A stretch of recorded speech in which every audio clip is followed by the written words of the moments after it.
Right, greetings to everybody. Today I'm interviewing David Kurten, who most of whom you will know, of course, the leader of the Heritage Party.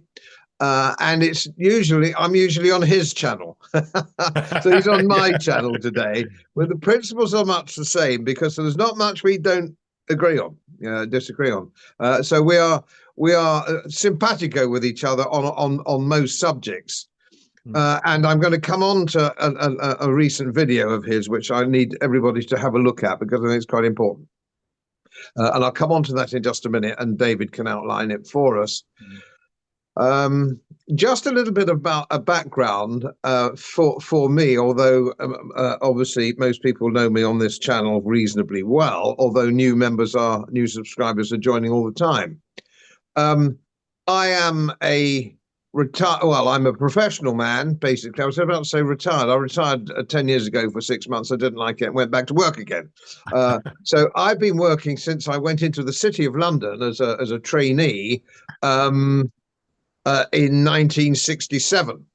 I got my professional exams, etc., etc. My wife is also a professional woman. She's a chartered physiotherapist. So we're both ordinary Middle England, just Middle England people, really, professional people like so many of you watching this clip. Now, what is really concerning me is the attack now on our fundamental rights as British citizens. It's the fundamental attack on our very way of life, our history, our institutions, which I have to say started with the Conservative Party. They're no better. Well, actually, it started with Blair, left unattacked by the Conservative Party, and we've seen it salami sliced. Socialism. We've been given socialism salami sliced now for decades. It's suddenly switched on to turbo, and in my view, it's turned into communism. Now, because we have the man at number 10 Downing Street and his cohorts are communists. And there's no other way of actually suggesting anything else. He doesn't believe in any of our inherited rights as citizens. Now, one of the most fundamental principles of our country and our way of life is property rights. We are given property rights, and it doesn't matter how far back you go, but let's just say you go back to 1604, where Sir Edward Coke made that famous phrase, as every schoolboy of my generation knows, an Englishman's home is his castle. Now, that has come under threat by and by, and it was reinforced by William Pitt in the mid 1700s. He reinforced it, and it is a fundamental principle of our way of life, property rights in a property-owning democracy. The first real assault on this was, surprise, surprise, Tony Blair, who actually brought in legislation to weaken that, considerably dilute that view, to the silence of David Cameron's Conservative opposition. You know, he claimed to be the heir to Blair, and he seriously was. David Cameron, another neo-socialist, which is, why he got abandoned in the end, but to no great avail so far. This is the problem that we've got. Now, I say Middle England, professional man, and there's millions like me. We have a small holding up here in East Yorkshire. It's only about 10 acres. We've got a couple of holiday cottages on it, a lot of stables, but generally sort of middle for Diddle England. You couldn't get more Middle England than me and my wife. And sometimes, when I'm walking the dogs over our own little patch of England, I get a certain amount of pride in possession. I don't know whether that's probably a breach of the Ten Commandments. Pride, it's a sin. And we built it ourselves. We built it ourselves, as I say. We built it over our lifetime. We've worked and worked and worked and worked. My wife's only just recently retired, and I'm still not retired. So it's ours. It's not inherited wealth or anything of that nature, particularly. So we're quite proud of it. But we rather feel that it's ours, and we're dealing with a prime minister now who rather feels that it's his.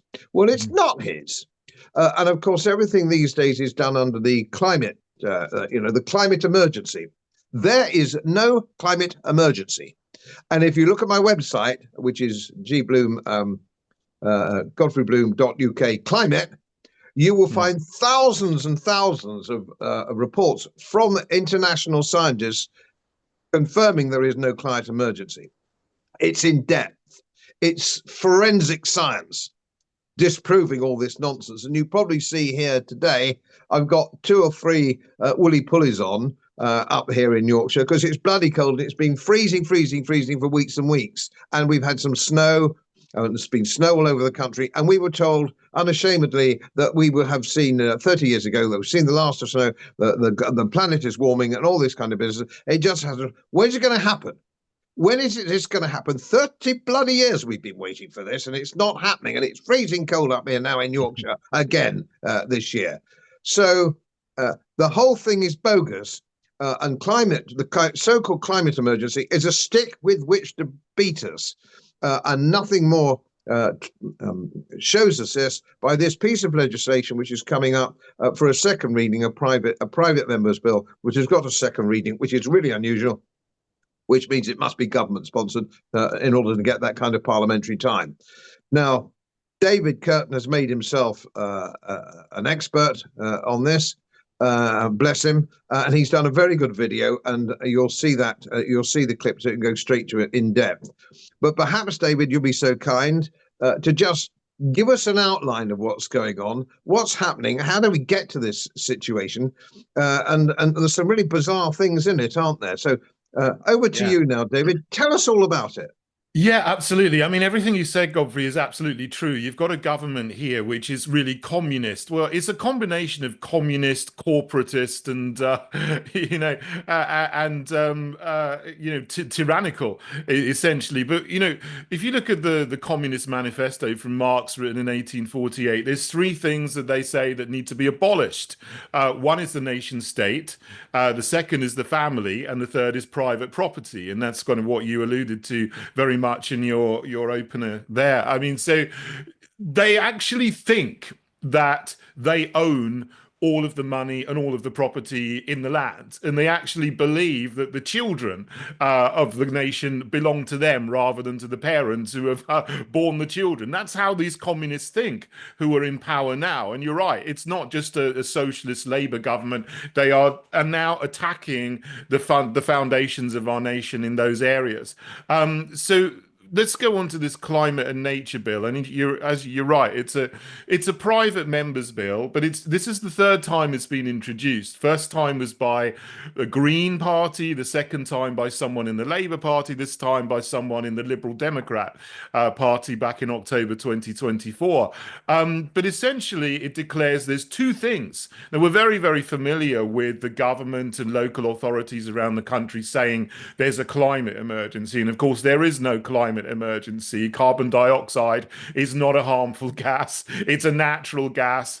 Global temperatures have been increasing since the start of the Industrial Revolution. Yes, they've gone up by about 0.7 degrees centigrade, but the start of the Industrial Revolution coincided with the mini ice age, which was abnormally low. So the temperatures are just going up again to what they were in the medieval warm period. But if you say that, explain that to people who are in the climate cult, they sort of like blow a fuse and they go a bit crazy. They just can't handle it because they are completely beholden to this idea that we're all going to die because there's an emergency. The global average temperatures are going up a little bit, which is completely normal and natural. So there is no climate emergency. But this bill also declares that there's a nature emergency as well. And, I do agree there are things where there is destruction going on of rainforests, for example, but often that is to do with mitigating the imaginary climate emergency. They're chopping down rainforests in the Congo to mine cobalt so they can have more electric vehicles, which don't actually do anything to mitigate a non-existent climate emergency. But then they're creating a nature emergency on the back of the climate emergency, and then saying, well, now we've got to have more rules and regulations to fight the nature emergency as well, even though all over this country they're putting up solar panels on prime agricultural land and putting up wind turbines all over the place, which kill birds and so on. But this bill, it's crazy. It essentially requires the government to adhere to all of the not outcomes, the targets and the aims in the Paris Climate Agreement, which is already in a way written into law in the Climate Change Act 2008. So that's nothing new. Obviously, the Heritage Party would repeal that immediately because that now requires the government to go towards net zero carbon dioxide emissions by 2050 and require people to get rid of the gas boilers and put in heat pumps, and it requires people to get rid of their electric, sort of their petrol and diesel cars and so on. They're already going down this route, but the nature emergency that it declares will require 30% at least of all land or inland waterways or marine all our marine areas, our sea areas, to be rewilded, where human beings essentially cannot go and cannot do anything in it at all. And this really goes along with this idea of human settlement zones, which was in the original Agenda 21, that humans can only live in certain areas. They want to get us all into smart cities and 15-minute cities and rewild a lot of the land area, so we can't do anything. Now, in a country like Brazil or Argentina, that's absolutely fine, because there's already a lot of areas which are wild. But in the UK, which is a densely populated country, a lot due to mass immigration, and England is now more densely populated than India, if you look at the actual population density statistics. What it would mean is that, because we have over 80% of the land used for agriculture and 10% of the land used for human, dwellings, towns, cities, and villages, at least 20% of all the farmland and agricultural land would have to be rewilded and left, which would decimate farms, it would decimate the agricultural sector, and it would mean that we have less food to eat, and we're already very, very far short of food self-sufficiency.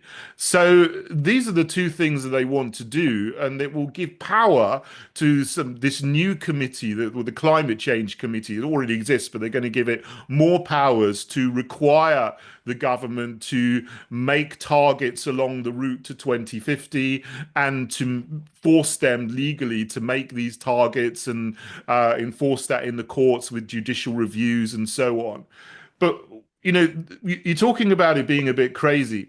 And one of the things that I mentioned is that, on the video that I made, I'll just mention this briefly, it requires the government to meet the targets in something I'd never heard before, which is called the Kunming-Montreal Global Biodiversity Framework.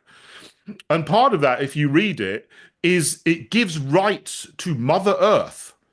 So Mother Earth will essentially have a legal personality, and and someone can act on behalf of Mother Earth in the courts and stand up for Mother Earth's rights and require the government to meet and put in place climate and nature targets on that basis. So it's just bizarre, and it's some strange kind of neo-pagan cult which is trying to be put into legislation by this bill.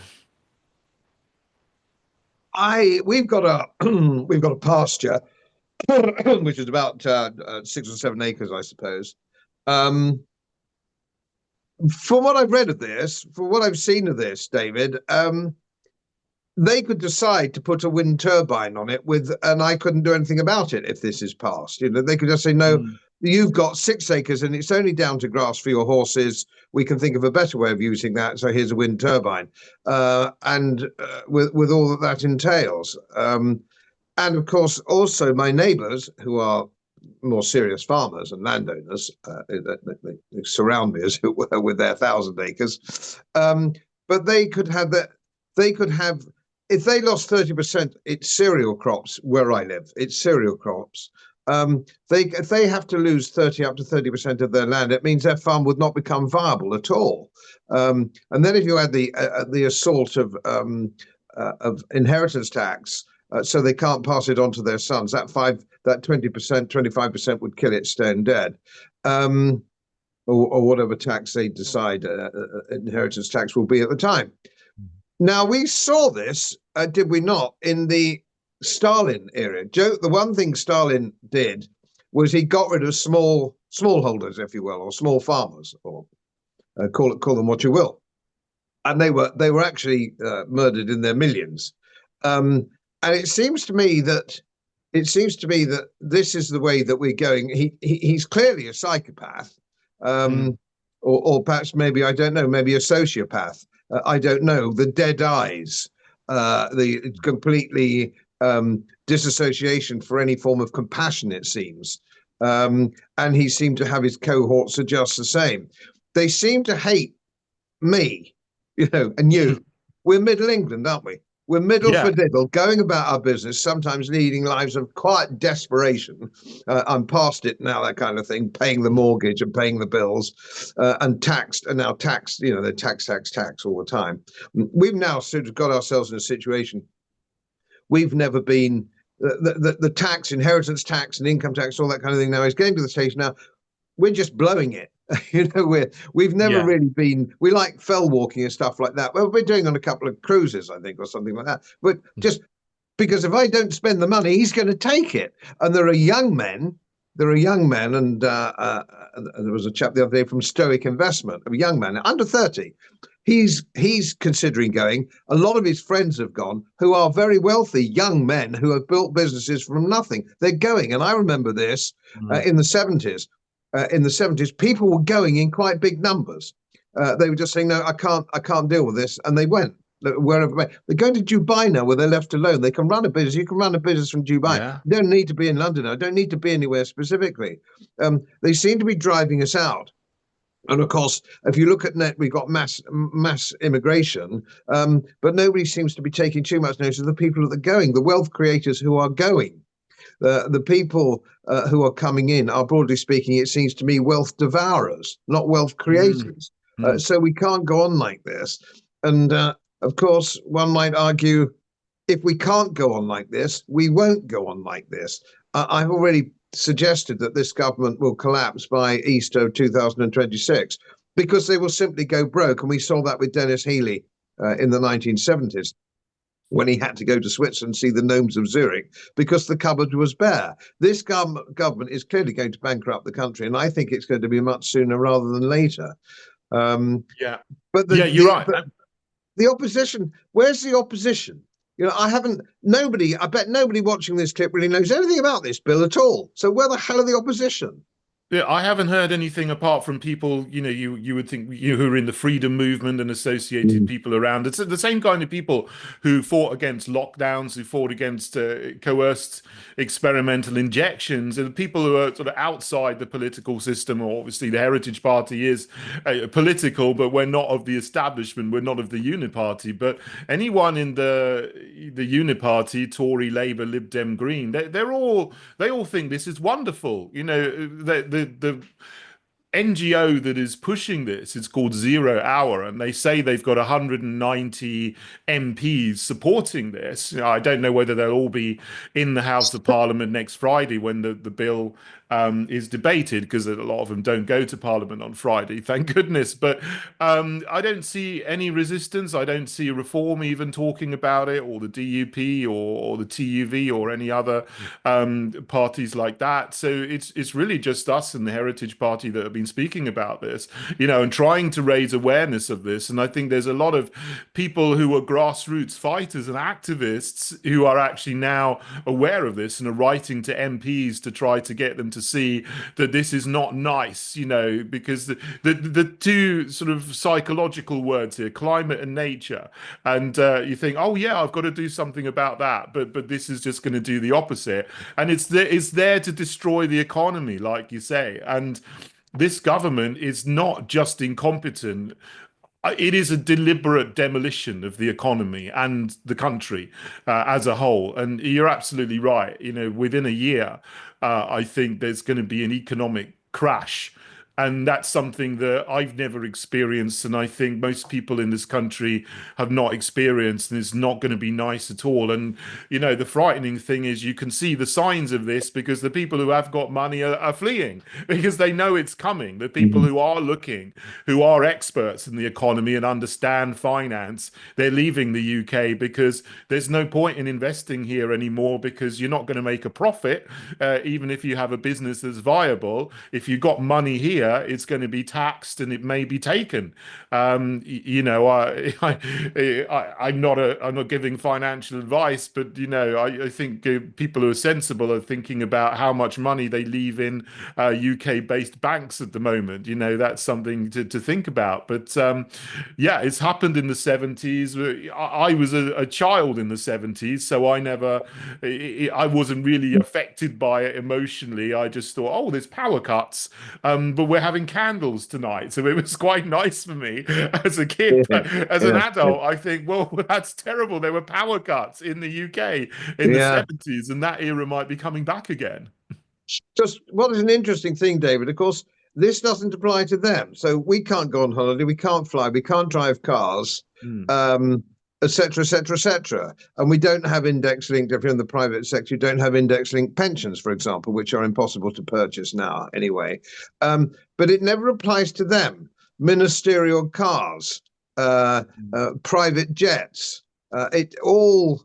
And of course, still at the top of the tree is the king, King Charles III, who goes along with all this kind of stuff.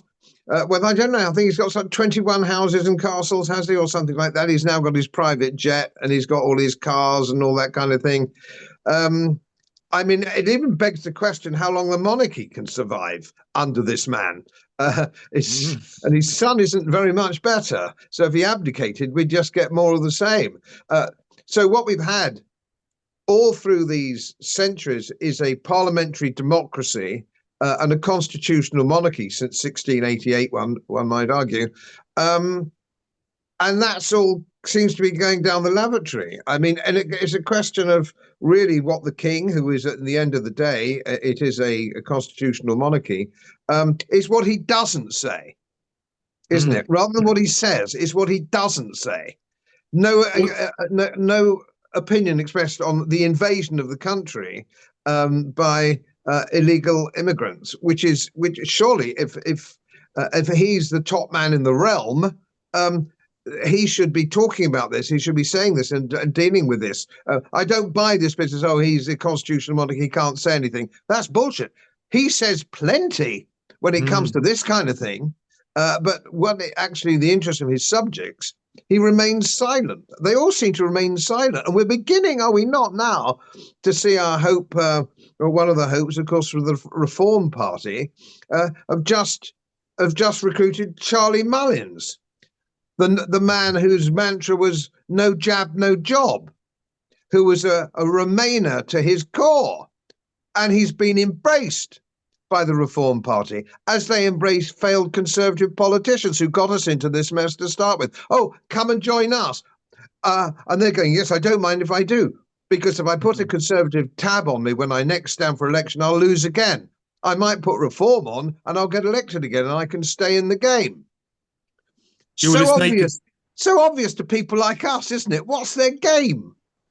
yeah, I mean, a lot of people going to reform now is through naked self-interest, and what you don't hear is they tell you that there's a membership surge, but what they don't tell you is that a lot of people coming in to reform at the moment are from the Tory party and even from the Labour Party. And actually, I understand that in some branches in around the country, they're all fighting each other now to get those positions, to stand as councillors, to stand as assembly members and MPs whenever the next election comes, because because they think that by going to Reform, they got more of a chance of being elected than in the Tory party or the Labour Party, and so they can keep their snouts in the trough. So, and the more people they get from the Tory party and the Labour Party, the less they're going to be, something that is going to challenge the Uniparty. They're just going to become the Uniparty. They are already becoming part of the Uniparty, and you can see this with this guy, Charlie Mullins, and exactly what you said. He supported no jab, no job,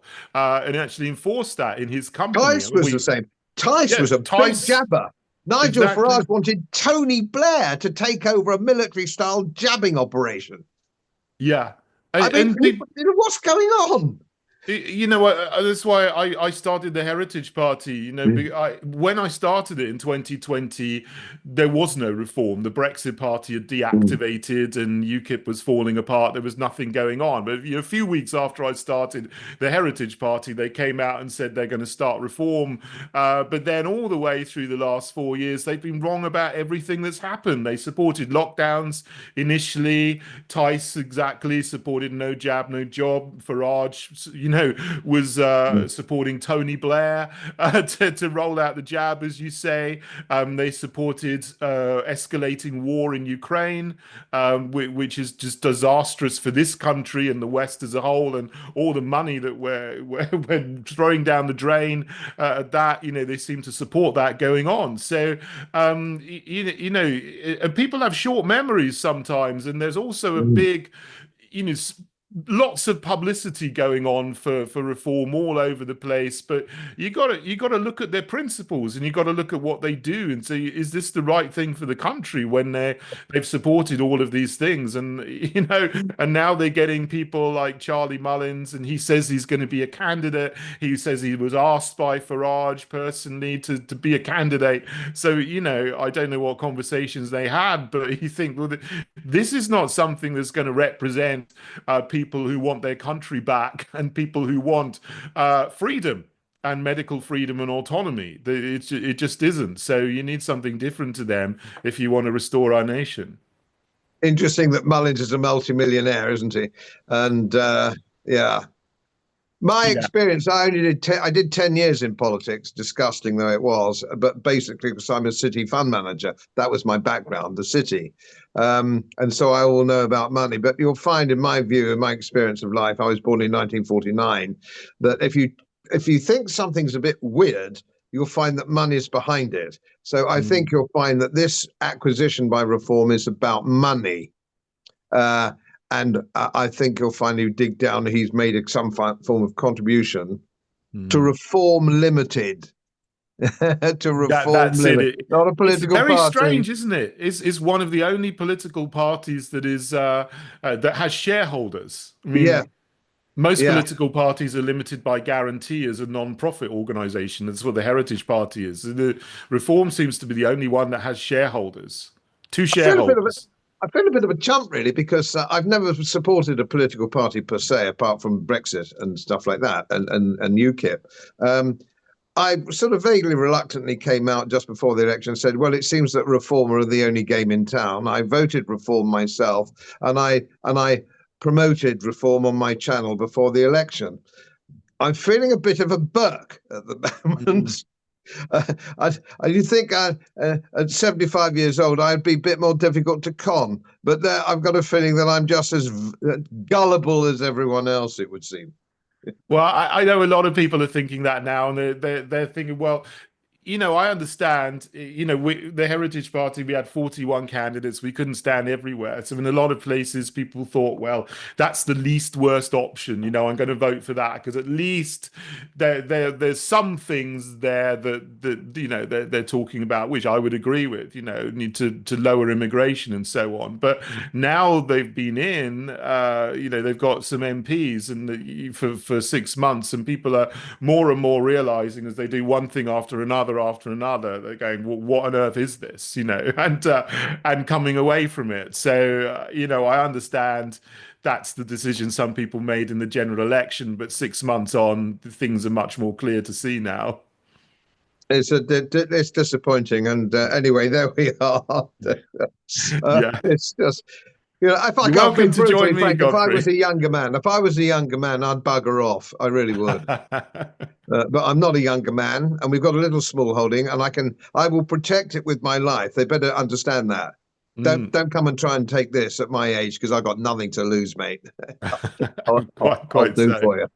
So, but thank you for that, and thank you for the work you do, David. I'm a big, I'm a big fan. And if everybody wants to sort of follow the Heritage Party, and all the links are down below.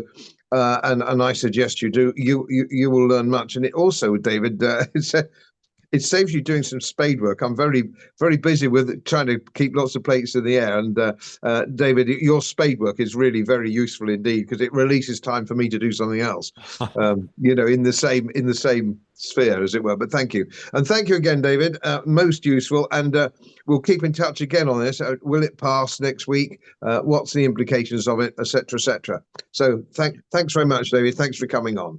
Great. Thanks, Godfrey. As most of you know, my work is very heavily independently research based, and I get my information from all over the world. It would help if you press the subscribe button and the little bell next to it, because the more subscribers I have, the more likely it is that international independent research institutes will share their material with me. It's most helpful, and then of course I automatically share it with you. So surprise, won't cost you anything. Thank you very much.